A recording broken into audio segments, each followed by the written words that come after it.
Hey guys, welcome back to my channel. It's your girl Kiki. I want to again say thank you for all the love, the support that you guys been showing. It shows. I appreciate it. Keep doing your thing, keep supporting me, keep sharing me, all that good stuff. So I'm officially 2 months post-op. So this video I'm gonna be doing my little post-op check-in. I definitely want to start off by saying that nobody tells you how long recovery is. Like, you get your surgery, cool, you done in a matter of hours, but what's to come after that is long. Like, people think that, oh, after 2 weeks I'm good, I can go back to work, my life is normal again. No, your life is not normal again, and recovery does not take 2 weeks. 2 weeks, yeah, probably, you're feeling better, you could go back to work. It's, the recommended time to take off from work and to stay in the country if you are getting surgery. But honestly, I stood a whole month in DR. I am now 2 months post-op, and there's certain things that I just can't do still. Like, this takes time. This is definitely a lengthy recovery. It does take 6 months to recover after surgery, and it's something to keep in mind. So I have my iPad again to help me out. You guys know I'll be forgetting things that I want to mention. Oh, there goes my camera. Disrespectful again. Y'all need to see my setup. I be trying for these YouTube videos.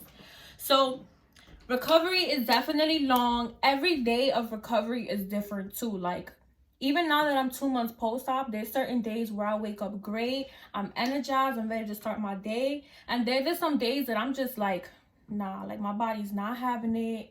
I don't want to know about no faja. I don't want to know about no massage. I don't want shit. Like, leave me in my bed all day.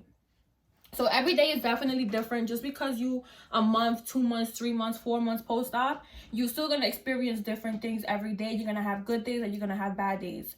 That's how it goes in the surgery world. This is us. Like, yo, my camera is disrespecting me today. Like, for real. Then, besides that, I'm going to hit points on my faja. I'm going to hit point on my scars. I'm going to be hitting point on my massages. I'm going to be hitting points on all sorts of things. So let's get started. My first topic today is about my faja. So now that I'm 2 months post-op, I'm finally putting my faja on by itself. I'm putting my faja on by myself. I can't even talk. I'll be telling y'all. I think it's because when I get on camera, I get nervous or something. But so I'm finally putting my faja on by myself. It is definitely difficult, but I managed to do it. I currently have it on right now because we gotta wear our fajas. I try to keep my faja like washed. I try to wash it up to 2 times a week. I don't wash it too much because of the metal things, these little things. It could get messed up. So I wash it up, to 2 times a week as necessary. Like, if you on your period or you pee on it by accident because, your urinal didn't cover everything, wash your faja. Don't wear a dirty faja. That's disgusting. Besides that, I've been compressing. So when you have a faja, you need to compress. Compression is either with the boards, the faja boards. I used to use that, but I actually have an ugly mark, like, right underneath my belly area, like, right in the middle. Like, so basically, like, right here, I have a very ugly mark, because of the faja board. So I'm not a fan of the faja board. What I've been doing to compress is that I've been using the poise pads. I'm gonna show you guys which ones I use when I do my what to buy video for your surgery. But I've been using poise pads. I need to make a video for this too, but basically I use 2 on this side. My camera keeps moving, like, I'm really disappointed. I use 2 on this side, 2 on this side, 1 going down and 1 like this. It's super important to compress because, yeah, okay, you have your faja on, but you need something to, like, really help your skin attach to the muscle again, because after surgery, your skin, it feels flaccid, it feels loose. You feel like you should have done a tummy tuck, even though you didn't even need one. So you definitely have to compress. Also, being that I have that mark from the faja board, compressing has definitely helped that mark go away. Also, your faja sometimes tends to, like, break in the middle, like crack. Not crack, but it basically splits, right? And it starts hurting you, it starts burning your skin. So with that compression, it helps avoid all of that extra creases, and you don't feel nothing. You feel like amazing. I love compressing. Like, yeah, it gets annoying having to put the pads and put my Faja on because it's a little harder, but I love compressing because the feeling that you get throughout the day, you just feel like intact. You feel like, oh, like, okay, like this feels good. You feel comfortable. Besides that, when I do put my Faja on, I do put a tank top on. I don't know if you guys have heard, but this is one of the tricks that I use. When I put my tank top on, I basically flip it inside out. So I flip it inside out and I put on 2 creams. Like, I mix them. I put it on like in my belly, in my back area, wherever I can reach, because being that I'm the one doing my own stuff, you know, I really can't do too much moving. Like, I can't get every area. But I put this cream on. It's an anti-inflammatory cream. I should probably tell you guys about it. Let me get the cream. So I use these 2 creams. I use Veneno de Abeja Aceite de Víbora, which is this one right here. Just like that. Then I use Gochea from, I got this from DR. This is the Arnica y Manzanilla. Really love it. This is from DR as well, but one of my friends have bought it from me here. There's this massage place that I go to and they sell it there. I'm pretty sure you guys can find this here too. So I just take both of them, I mix them, I put it on my belly, put it on my back, I put my tank top on, I put my Faja on, put my pads, close my Faja up, and I'm done for the day. I made a load of this, but I definitely want to say this because when I was in my recovery home, I heard that a lot of girls don't shower when they get their surgery. That is not okay. Like, that is very unsanitary.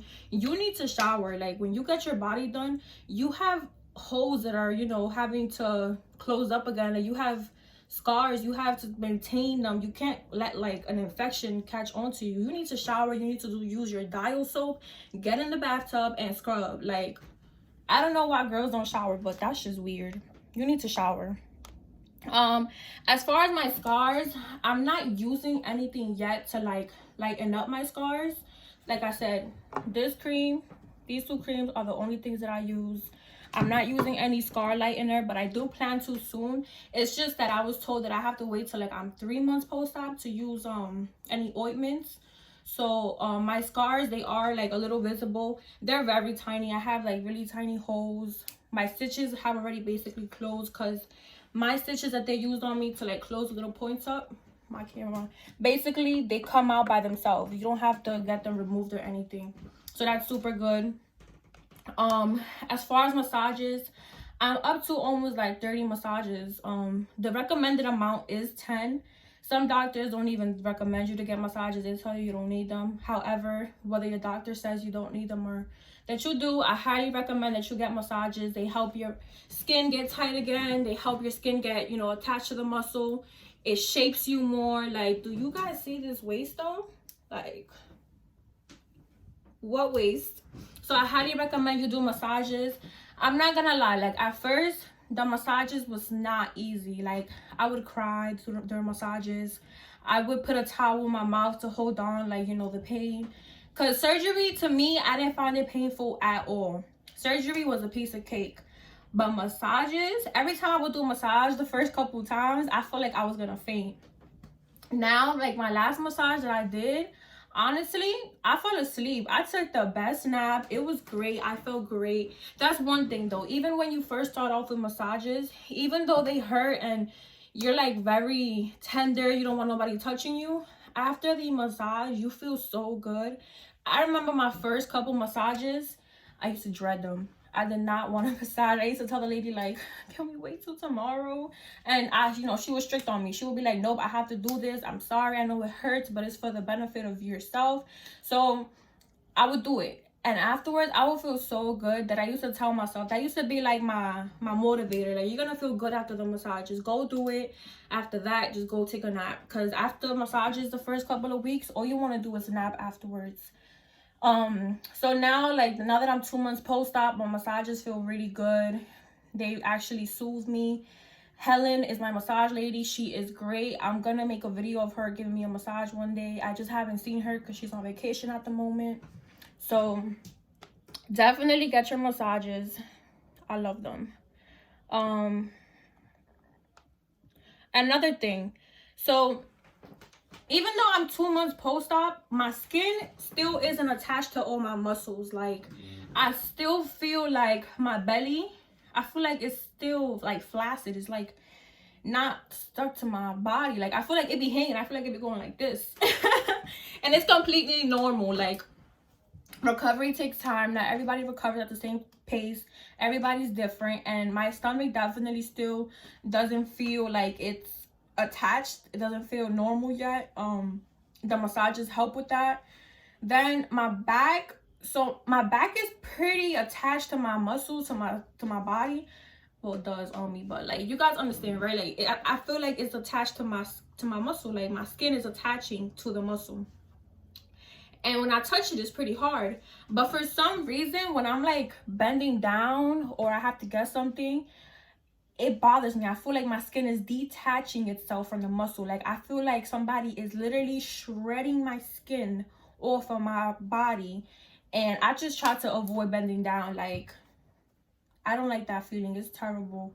Like, even when I go sometimes to like scrub my back when I'm in the shower, I be like, oh, like I can't even move that much, because I do have a stitch like right here, and I be feeling like it's opening or like somebody's poking through it.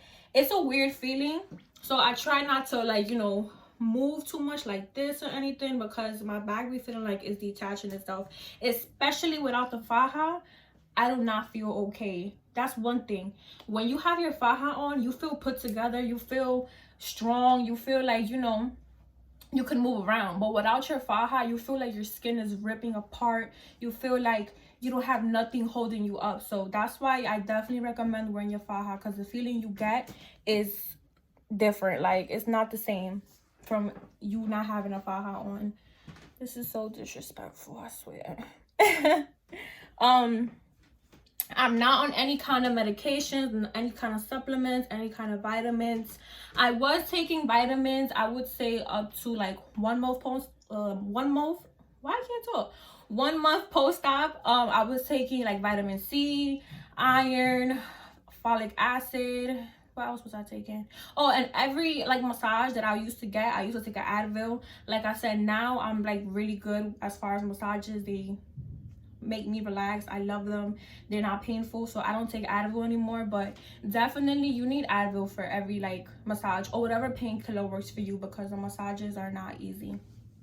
But I'm not taking any kind of medication, any kind of supplements, any kind of like vitamins, none of that.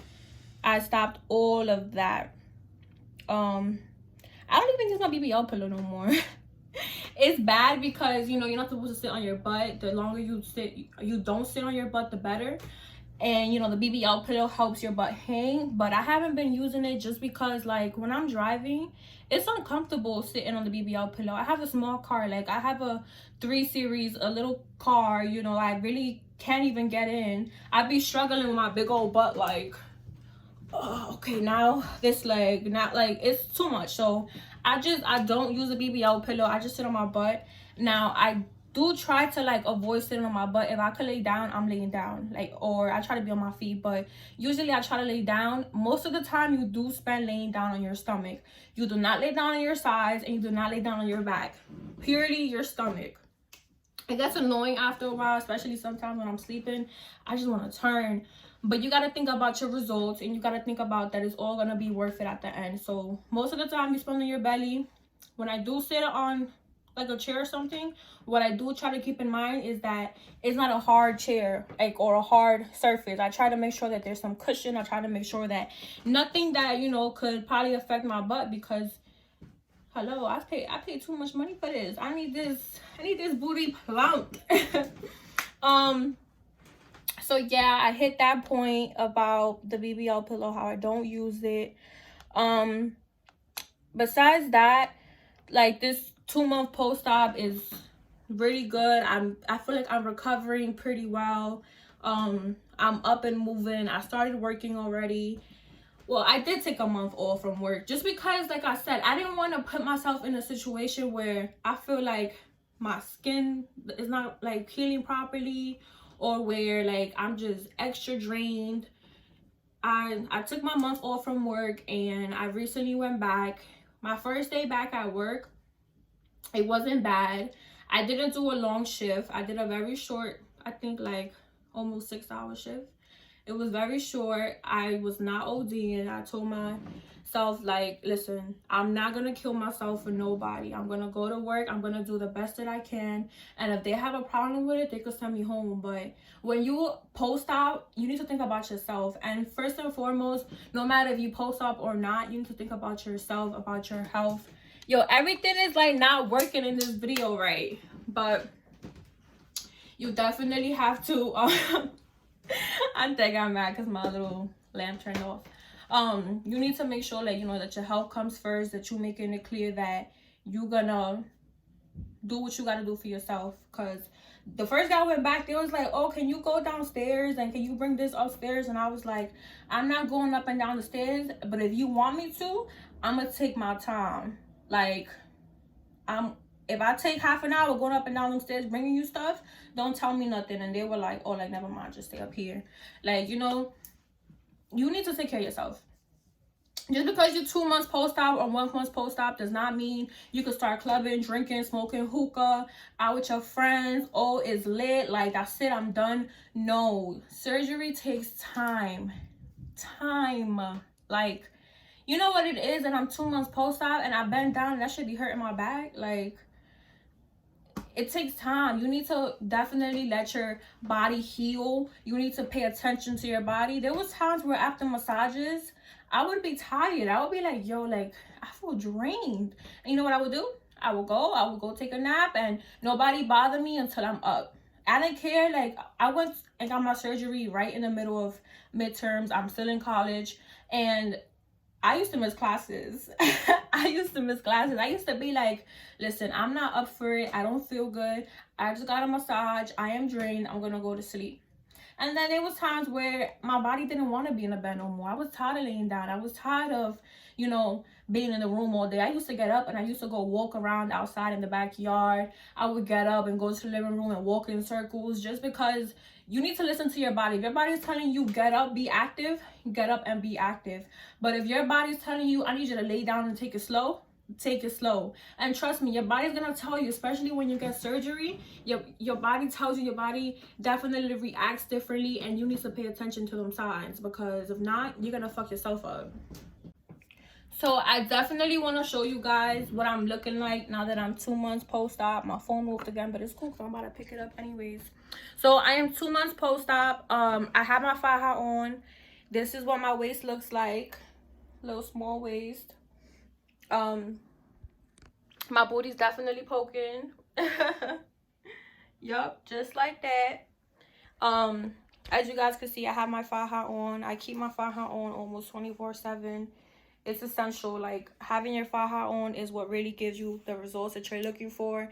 It helps mold your skin, mold your body, because you don't want to be squared. You want to have that little silhouette look. So this is what we look like at 2 months post-op. I am in love with my results. I think, wait, let me see if I could turn my arm more. I feel like my doctor did an amazing job, and I definitely recommend him. So yeah, this is what I look like, guys. Well, that's a wrap for this video. I was only giving you guys a 2 month post-op check-in. Definitely stay tuned and make sure to subscribe, because I will be talking about surgery day and how it was waking up. I'm gonna make a video about the things that you need to buy pre-op and post-op. I'm also gonna make a video of things you need to do pre-op in order to have a successful surgery, and I'm going to be doing a video about post-op things you need to do in order to have the best results possible. I did do a Q&A on my Instagram. If you guys don't follow me on Instagram. My Instagram is _KBMF_. I'm going to drop it in the description box below, so you guys can keep asking me questions and I can make a Q&A video. And yeah, so stay tuned, guys.